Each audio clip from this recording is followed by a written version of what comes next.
Ada beberapa peristiwa yang terjadi di bulan Muharram.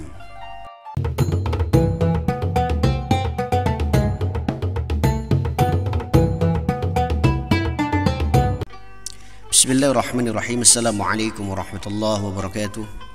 Alhamdulillah, nasta'inu wa nastaghfiruh wa natawakkalu ilaih.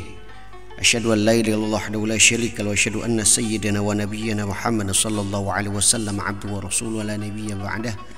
Allahumma salli wa sallim wa majid wa karim ala sayyidina Muhammad wa ala alihi wa sahbihi ajma'in. Amma ba'd. Subhanaka la ilma lana illa ma 'allamtana innaka antal alimul hakim. Allahu rabbuna wa rabbukum. Para jamaah yang dirahmati Allah Subhanahu wa taala, bulan Muharram adalah bulan yang diagungkan, di mana bulan-bulan Muharram ini banyak sekali peristiwa-peristiwa yang terjadi. Dan beberapa sejarah menurut para ulama yang diyakini terjadi pada tanggal 10 Muharram, terutama hari Ashura. Bulan Muharram merupakan bulan yang pertama dalam kalender Hijriah. Jadi penetapan bulan Muharram ini sebagai bulan yang pertama, seperti halnya dalam bulan-bulan Masehi yaitu bulan Januari. Yaitu pada masa pemerintahan Umar bin Khattab, di bulan Muharram ini dianjurkan memperbanyak amalan-amalan sunnah, seperti bersilaturahmi, beribadah, bersedekah, kemudian berpuasa Asyura ataupun Tasu'a. Tasu'a itu pada tanggal 9 Muharram dan Asyura itu pada tanggal 10 Muharram, seperti yang telah kita jelaskan di bab-bab sebelumnya. Jadi bulan Muharram ini banyak sekali peristiwa-peristiwa yang terjadi, termasuk pada tanggal 10 Muharram yaitu hari Asyura, yang dimana dalam beberapa keterangan di kitab I'anatul Talibin jelaskan bahwa pada tanggal 10 Muharram terjadi berbagai macam peristiwa. Yang pertama yaitu pada tanggal 10 Muharram atau hari Asyura, Allah pertama kali menciptakan dunia, dan pada hari yang sama Allah mengakhiri ataupun kiamat pada tanggal 10 Muharram. Ini di dalam keterangan kitab I'anatul Talibin. Ya, wallahu alam. Ya. Kemudian peristiwa yang kedua, pada tanggal 10 Muharram Allah akan menciptakan Lauhul Mahfuz. Allah menciptakan Lauhul Mahfuz itu pada tanggal 10 Muharram ataupun Al-Qalam, ya. Jadi Lauhul Mahfuz adalah sebuah di mana beberapa catatan-catatan termasuk takdir manusia dicatat di Lauhul Mahfuz. Nah, kemudian pada tanggal 10 Muharram juga Allah Subhanahu wa taala pertama kali menurunkan air hujan dan menurunkan rahmat di bumi. Ya, jadi pada tanggal 10 Muharram pertama kali air turun ataupun hujan itu pada tanggal 10 Muharram atau hari Asyura. Kemudian yang keempat, pada tanggal 10 Muharram itu setelah beratus-ratus tahun namanya Nabi Adam meminta ampun kepada Allah, bertaubat kepada Allah atas satu kesalahan yang dilakukannya yaitu memakan buah khuldi. Ratusan tahun beliau minta ampun kepada Allah, dan pada hari yang bersejarah pada tanggal 10 Muharram Allah Subhanahu wa taala menerima taubat Nabi Adam, dan inilah salah satu penghormatan kepada Nabi Adam yang kurang lebih ratusan tahun beliau meminta ampun, kemudian taubatnya diterima oleh Allah pada tanggal 10 Muharram. Ya, ini banyak sekali peristiwa-peristiwa yang terjadi di bulan Muharram.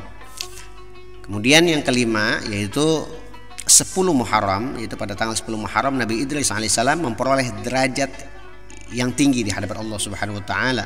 Jadi dibawa ke langit disebabkan karena beliau bersifat belas kasihan kepada sesamanya. Jadi diangkatnya Nabi Idris alaihissalam ke langit itu terjadi pada bulan Muharram, itu 10 Muharram. Nah, ini menurut keterangan kitab I'anatul Talibin. Wallahu a'lam. Kemudian pada tanggal 10 Muharram di mana pada tanggal tersebut berlabuhnya perahu Nabi Nuh alaihissalam. Jadi terjadi banjir besar di mana seluruh alam hanya ada 40 keluarga yang termasuk binatang-binatang yang pada banjir tersebut termasuk cucu cicit antara keluarga yang tadi itu. Nah, ini merupakan penghormatan kepada Nabi Nuh alaihissalam. Ada 40 keluarga yang diselamatkan oleh Allah Subhanahu wa taala dari banjir besar tersebut. Ya, karena pada saat itu banyak sekali orang-orang ingkar. Kemudian Nabi Nuh mengajak kepada umatnya untuk menaiki perahu agar mereka selamat. Jadi itu terjadi penyelamatan Nabi Nuh dari banjir besar ketika perahu itu berlabuh itu pada tanggal 10 Muharram. Kemudian juga yang ketujuh itu Nabi Ibrahim alaihissalam dilahirkan pada tanggal 10 Muharram dan diangkat sebagai Khalilullah juga, di mana baginda tersebut Nabi Ibrahim diselamatkan dari nyalaan Raja Namrud juga pada tanggal 10 Muharram ataupun di hari Ashura. Jadi Nabi Ibrahim diberikan penghormatan kepada Allah dan api yang tadinya panas menjadi dingin. Jadi ya narkuni bareng wassalamu ala Ibrahim. Pada saat itu beliau diselamatkan oleh Allah dari Raja Namrud. Ya, pada saat itu Nabi Ibrahim dibakar dan sama sekali api tidak terasa panas di dalam tubuh Nabi Ibrahim. Nah, dan itu diselamatkan Nabi Ibrahim dari bara api tersebut terjadi pada tanggal 10 Muharram. Wallahu a'lam.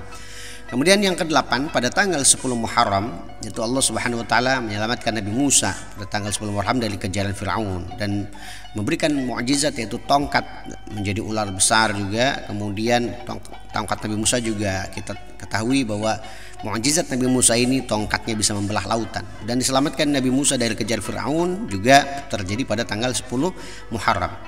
Kemudian yang ke-9 pada tanggal 10 Muharram Nabi Yusuf alaihissalam dibebaskan dari penjara Mesir. Jadi karena sebelumnya itu dituduh berzina kepada Zulaikha, yang menuduh Nabi Yusuf alaihissalam, dituduh Nabi Yusuf memperkosa Zulaikha. Nah, padahal si Zulaikha inilah yang mengajak Nabi Yusuf alaihissalam. Wallahu a'lam. Dan itu terjadi, dibebaskannya Nabi Yusuf alaihissalam terjadi pada tanggal 10 Muharram. Jadi banyak sekali peristiwa yang terjadi di bulan Muharram sehingga bulan Muharram ini disebut bulan haram, bulan yang diagungkan. Kemudian 10 Muharram juga terjadinya kesembuhan Nabi Yakub alaihissalam dan dipertemukannya dengan putranya yaitu Nabi Yusuf pada hari Ashura ataupun 10 Muharram. Jadi Nabi Yakub ini menurut riwayat beliau menangis ketika Nabi Yusuf alaihissalam pada saat itu yang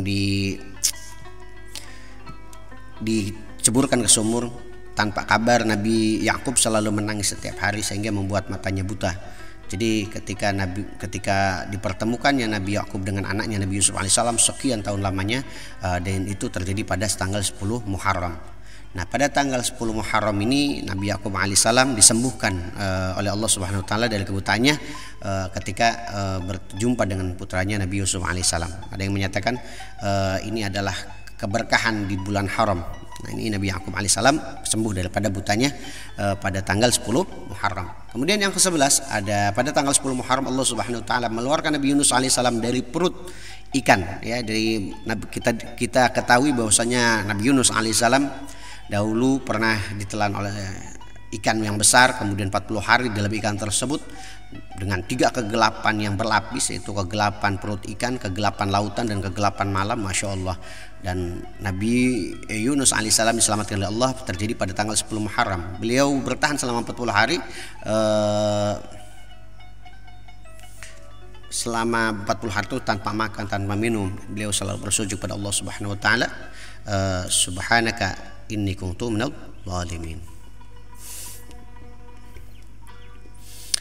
Nah, kemudian pada tanggal 10 Muharram yang ke-12 ini Allah Subhanahu wa taala menerima taubatnya Nabi Ayub alaihissalam, karena pada saat itu Nabi Ayub alaihissalam diterima taubatnya pada tanggal 10 Muharram. Nah, banyak sekali peristiwa-peristiwa yang terjadi di bulan Muharram. Ke-13 pada tanggal 10 Muharram Allah Subhanahu wa taala mengembalikan kerajaan Nabi Sulaiman, ya, sebagai penghormatan dari Allah Subhanahu wa taala, dan itu terjadi pada bulan Muharram. Kemudian ada lagi pada tanggal 10 Muharram, ya, pada tanggal 10 Muharram ini Nabi Isa alaihissalam diangkat ke langit, ya, di mana pada saat itu menukar Nabi Isa dengan Yahuza, ya. Atau bisa ada yang menyatakan Yudas, ya. Ini merupakan penghormatan kepada Nabi Isa alaihissalam terhadap kekejaman kaum Bani Israel. Jadi Nabi Isa alaihissalam diselamatkan oleh Allah pada tanggal 10 Muharram. Dan yang ke-15 pada tanggal 10 Muharram Nabi Muhammad alaihissalam dan pengikutnya pada hari Ashura tersebut mendapatkan anugerah, ya, waspadaan dan menetapi hidayah Quran terhadap hijrahnya baginda Nabi Muhammad SAW. Jadi banyak sekali peristiwa yang terjadi di bulan Muharram, dan semoga kita umat Islam selalu merenungi daripada apa yang terjadi di bulan haram ini yang pernah kita bahas di kajian kita sebelumnya. Dan jangan lupa terus like, share, komen, dan subscribe. Nanti akan ada beberapa pengetahuan yang kita akan share di channel ini. Hanya Allah yang mengetahui. Wassalamualaikum warahmatullahi wabarakatuh.